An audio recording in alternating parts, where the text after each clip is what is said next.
Hello, welcome to MEMO Conversations Live. I'm Osman Butt. My guest today is Ayse Zarakol. She is a professor of international relations at the University of Cambridge and a fellow at Emil College.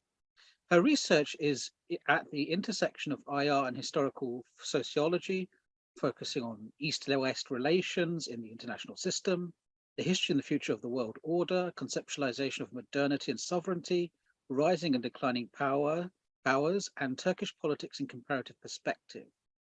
She is the author of After Defeat, How the East Learned to Live with the West, which was Cambridge University Press 2011, which deals with international stigmatization and the integration and defeat of non-Western powers, Turkey after World War I, Japan after World War II, and Russia after the Cold War, into the international system, and is the editor of the prize-winning Hierarchies in World Politics, Cambridge University Press 2017. Her articles have appeared in journals such as the International Organization of International Theory, International Studies Quarterly, European Journal of International Relations, Review of International Studies, among others. Her new book, Before the West, The Rise and Fall of Eastern World Orders, which advances an alternative global history of the world order for IR, was published in March 2022 by Cambridge University Press. Ayse, welcome to MEMO Conversations. It's my pleasure to be here. And it's our pleasure to have you. So I want to get right in and talk about your latest book, which I believe, as I said, came out in March this year. Mm-hmm. In your sort of book, you sort of explore the idea of history of international politics that doesn't begin with the West, right? So we have this sort of narrative around, and I was an IR student many years ago, many years ago, and we were told this sort of narrative about the rise of international politics, and it sort of begins in the 1640s, when you get these series of treaties called the Treaty of Westphalia, series of treaties where the New World Order is sort of established, where the Vatican isn't invited, and this is the birth of world order.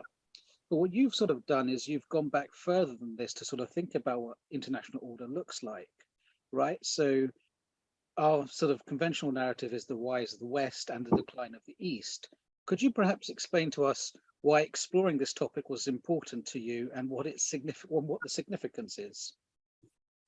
Thank you. So, as you said, there is kind of a streamlined history of international relations that students are still taught, which is that international order making started in Europe in the 17th century after the 30 Years' War with the Peace of Westphalia. This is when Europeans created their regional order, and then this order was exported to the rest of the world. The story goes, and then not much is said about what was happening in the rest of the world in this account until Europeans come and take over. But students, I think, just because they're not taught any non-European history, assume that the rest of the world was disconnected, didn't really have international relations. I mean, we do kind of know of Asian empires, but we don't know much about their relations. It's almost as if they only engaged, in wars and nothing else. So I wanted to challenge that traditional account, and I also wanted to write a history of, the space we call Asia today, that did not center European actors.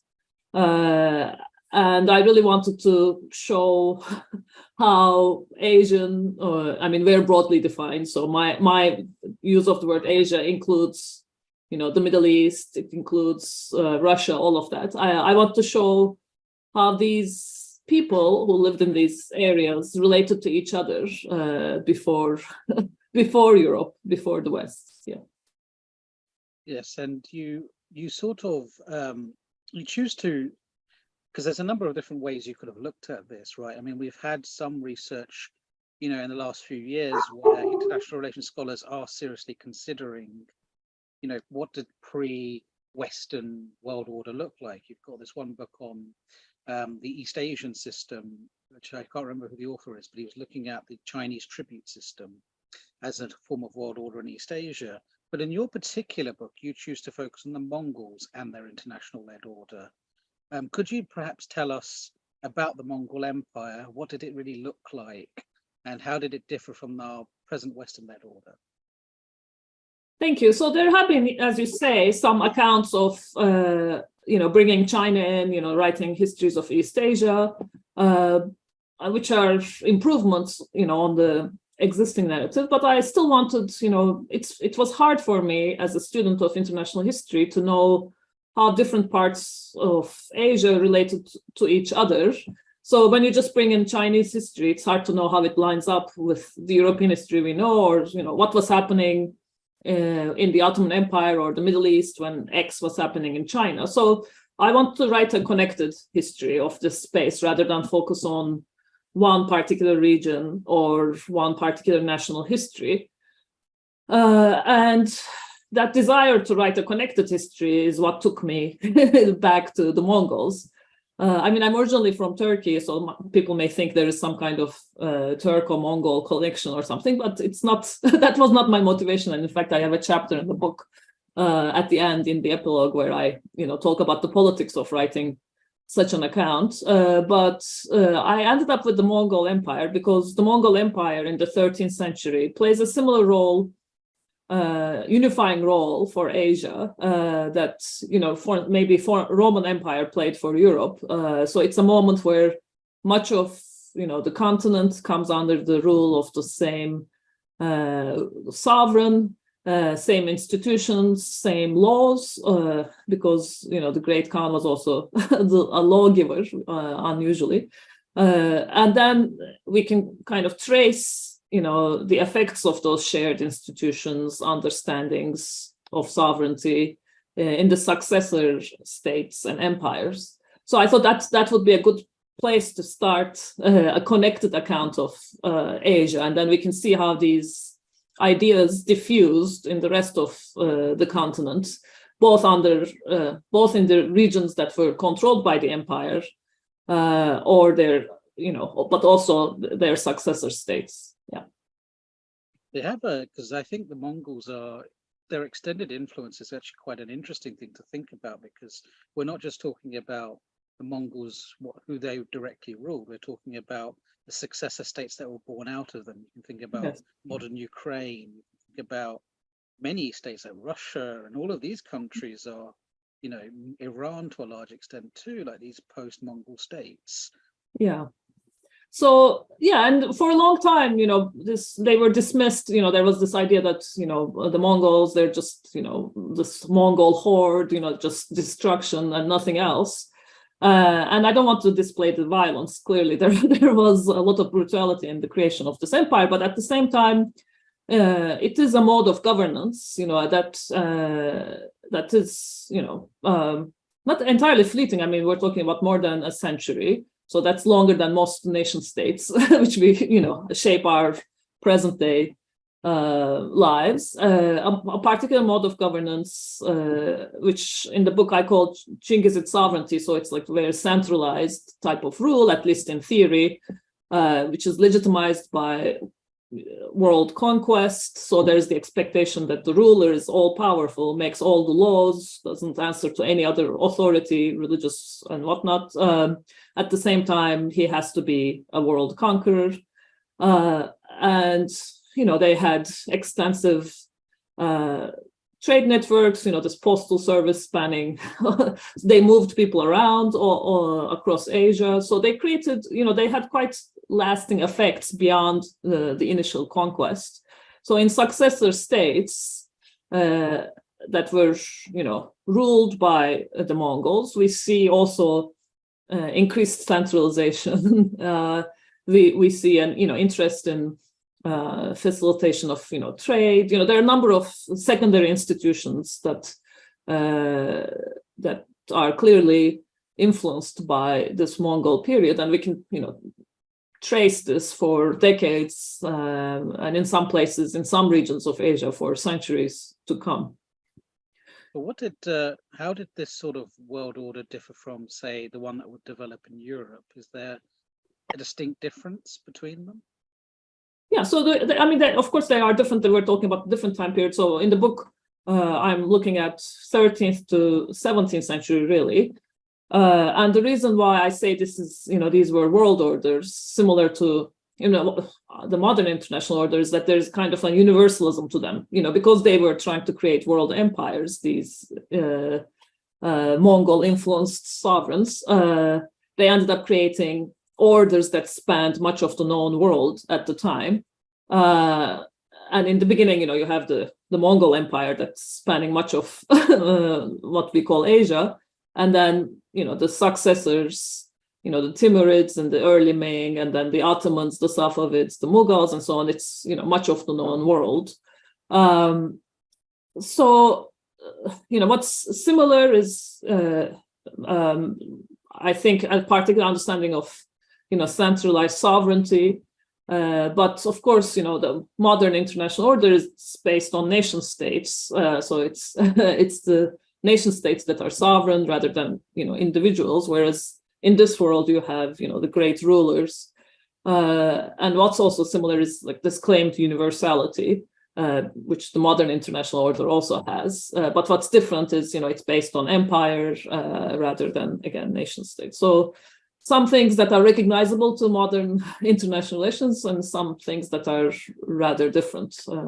But I think still helpful to think with if we're thinking about, creation of world orders or their decline, or, how they're replaced, and, what kind of crises they may encounter.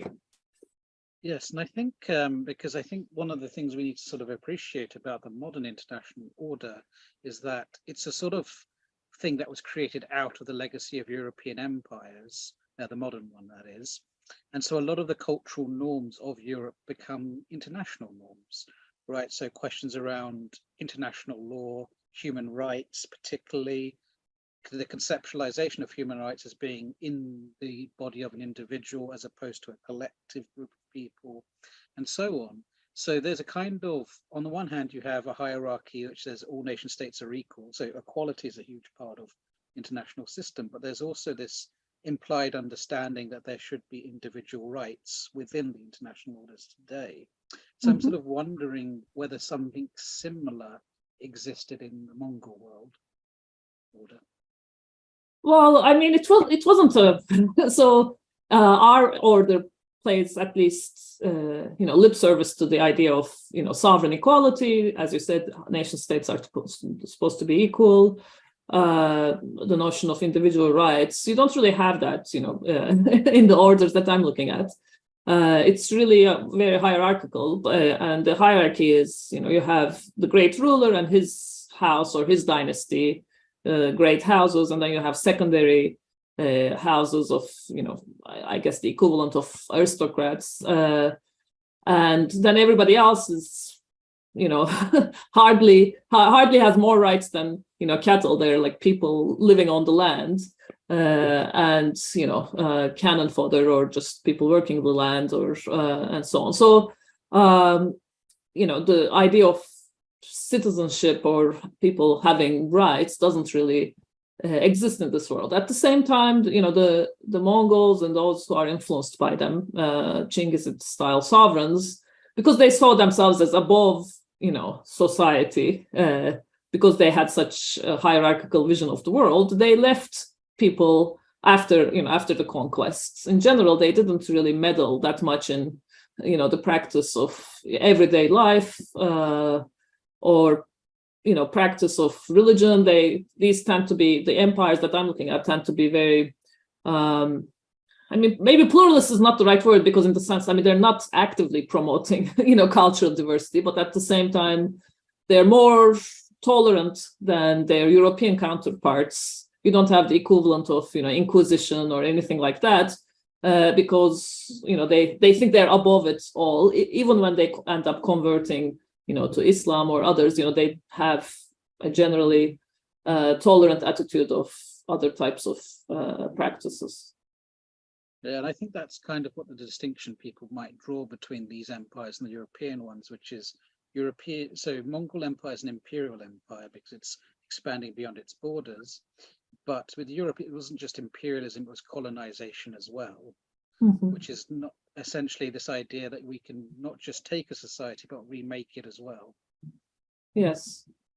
Yeah, I think that difference, there is something different about like the European trajectory there. I mean, it's ironic now because, it's now the West claims tolerance and, the East is considered to be intolerant of difference. And maybe, that's been maybe generally true in the 20th century, but historically speaking, it was Europe that was generally very intolerant of difference, policing belief. I think partly because they were very peripheral to these larger Asian world orders, kind of this place at the edge of these larger trade networks and so on. So that intolerance then translated to a different kind of empire making later on, I think, when they became powerful.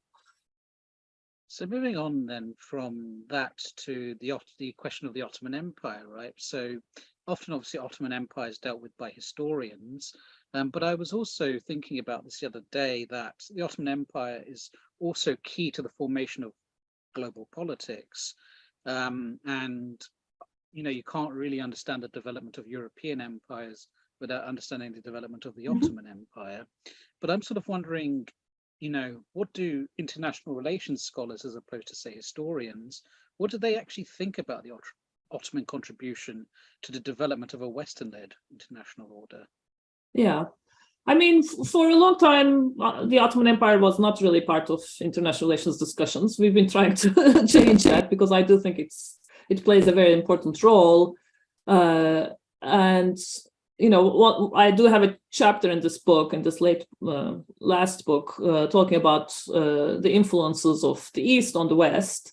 And one of the main links is, the Ottoman Empire, because if we think of only European history, then the Ottoman Empire looks like this peripheral empire at the edges of Europe, and is trying to, gain belonging in Europe. I mean, that's the kind of the traditional account, but that's actually projecting late 19th, 20th century dynamics into history. In my account, the Ottoman Empire is part of a much larger world in Asia, part of a larger tradition of order building and empire building in Asia. And, in the 16th century, the Ottomans are competing with the Safavids and the Mughals.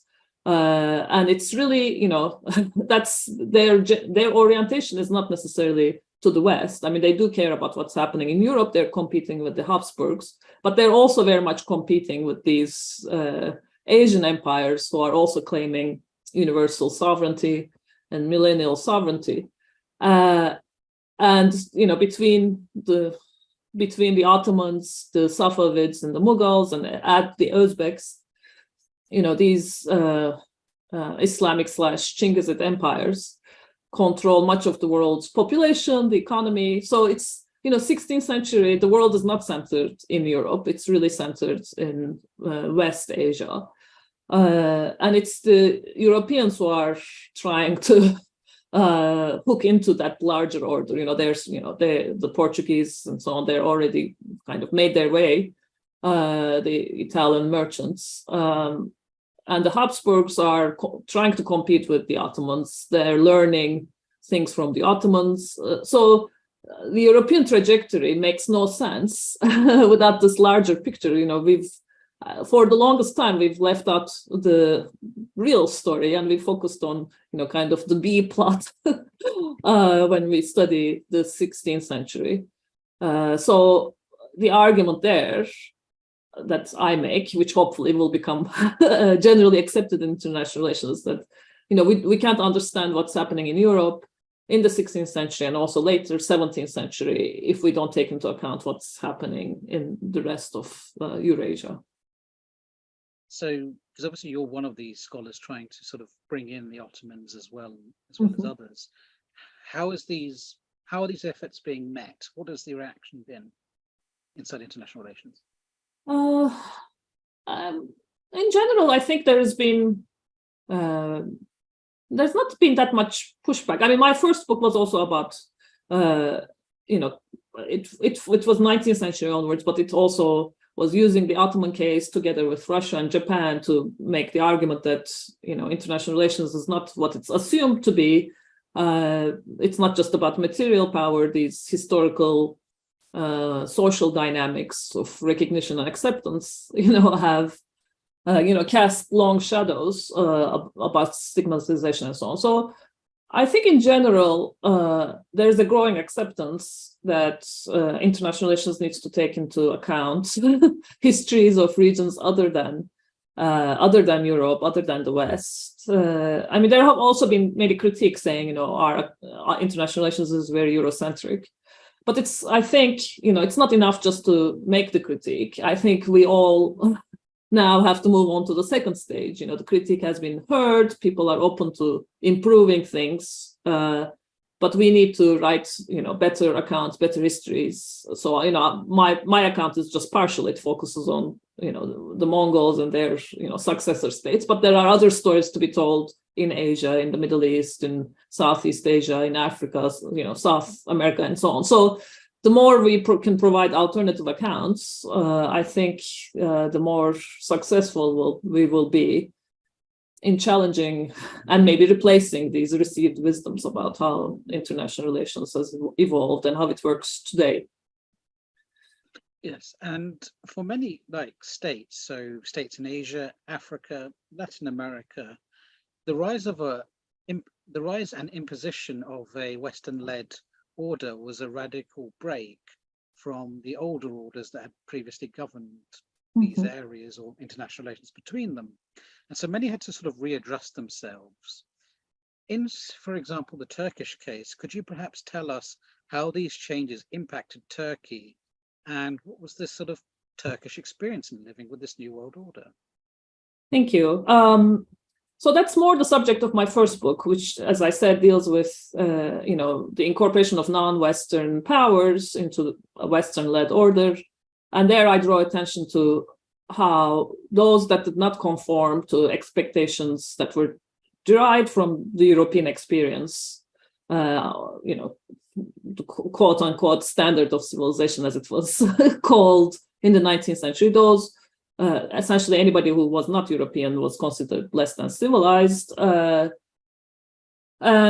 These countries were stigmatized, and then the elites in these countries often internalized that story of stigmatization, and this is why we see these very radical projects of modernization or westernization or catching up with the West, with implications for many decades. To the present day. You could say modern nation state identities in much of the world. It's not just the cases I'm looking at, have been shaped by this experience of stigmatization and being considered less than civilized, less than normal, less than modern.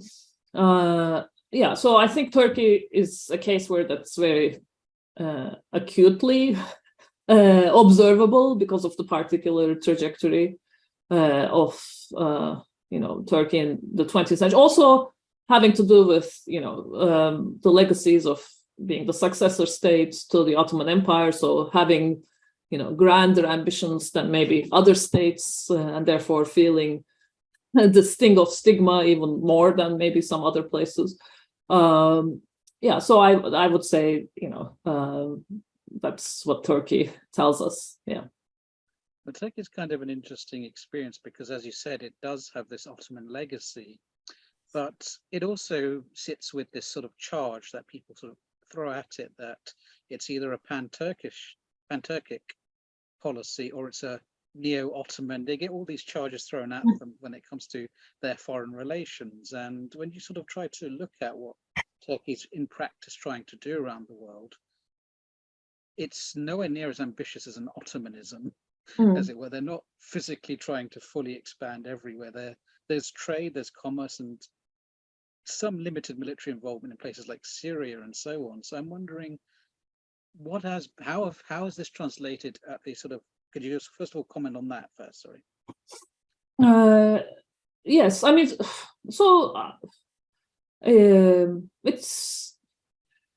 it's simultaneously two things. One, like Turkey has more capacity and more ambition, I think, in terms of foreign policy than it's given credit for, maybe from the outside. There are various projects in North Africa. I mean, it's, this is a country that has its fingers in different pots. Maybe, as you say, not as ambitious as the Ottoman Empire, but it's still, I think, generally ambitious foreign policy-wise.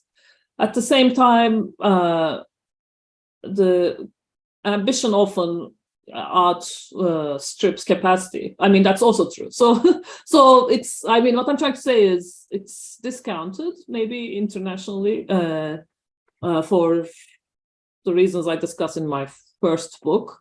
At the same time, leaders in Turkey often maybe imagine the country, or maybe generally the population imagine the country to be more important than it is. So I think simultaneously both things are true.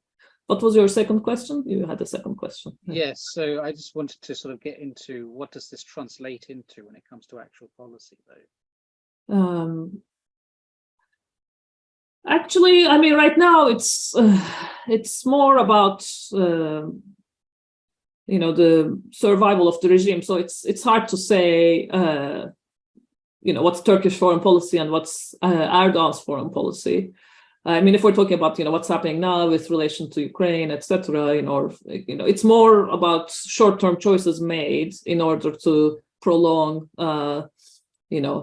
regime survival. So that's why Turkey has been engaged in this kind of balancing act between the West and Russia, because there are also complicated financial calculations given the state of the economy.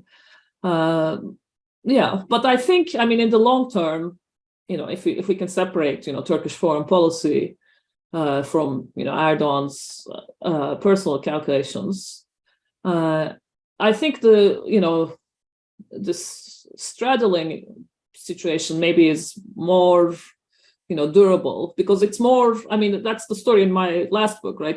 Turkey is not just on the periphery of Europe. It's always been, this is a region. I mean, it's not just Turkey either. This is a region that's always kind of straddled, Asian orders with, European orders. So I think it's only returned to form that, some of that obsession with with the West has been replaced by trying other alternatives. So I think that may be something more durable. So I now want to turn to the fact that you've got obviously Turkish scholars, academics, and policymakers. I'm sort of wanted to know now what is their thinking about the future of Turkish foreign policy, especially Turkey's role in the international system, right? Because supposedly we're living through a time of transformation away from unipolar to multipolar, possibly. But I'm sort of just wondering, what does the debate look like in Turkey about its future role in the international system? I'm not sure there is such a big debate in the Turkish scholarly community. I mean, there should be, I agree, but Turkey has entered, you could say the whole world is going through tumultuous times, but Turkey started encountering this rough patch maybe earlier than some other places. So for the last decade or so, I would say the scholarly community has been more focused on Turkish domestic politics, and foreign policies kind of filtered through that lens, like in terms of its implications for Turkish domestic politics. And there isn't that, in the larger scholarly community, that, big debate. Among scholars who are closer to the regime, of course, there is this, there are claims about, a Turkish century and, this and that. But in some ways, they're, echoing what the regime says. I don't know. I mean, I think elections next year may give us more clarity as to what the next decade will look like, depending on, whether there are elections and, what the outcome is. Yeah. So I'll make this the last question, and then so I'm sort of, because you spoke about when you sort of came to the West to sort of you came and you started studying international relations, and we've talked a little bit about the Turkish experience at sort of the collective level of trying to adjust. But I'm sort of wondering, what does thinking about you personally or other Turks who come to study international relations, what was that experience like when you're having to go through learning about this Western-led order through these sorts of theories, and how it sort of comes up against what maybe you sort of see around you or experienced? Yes, thank you. I mean, it's a great question, and perhaps I could turn it into a piece of advice for more junior scholars. I mean, I started studying in the West at the university level, so I was very young. And in the beginning, I encountered these historical accounts that had no acknowledgement of Turkey or the Ottoman Empire, the Middle East, any of that. And so initially, my thought was, these accounts leave out these parts of the world because maybe these parts of the world are not important. But as I matured, I started thinking, maybe the accounts themselves are wrong, and maybe I have something to offer. If I could only improve the accounts using the knowledge that I have access to. So that's what I would recommend to everyone, instead of taking the orthodoxy for granted or assuming that it must be there for a good reason. I think we all have something to contribute, and hopefully others will will join this larger enterprise of globalizing IR and also maybe other social sciences, because they really need it. Professor Zarakol, thank you for talking to us at MEMO Conversations. Thank you. And to our audience, thank you for tuning in. Please do tune in next time for another MEMO Conversations Live.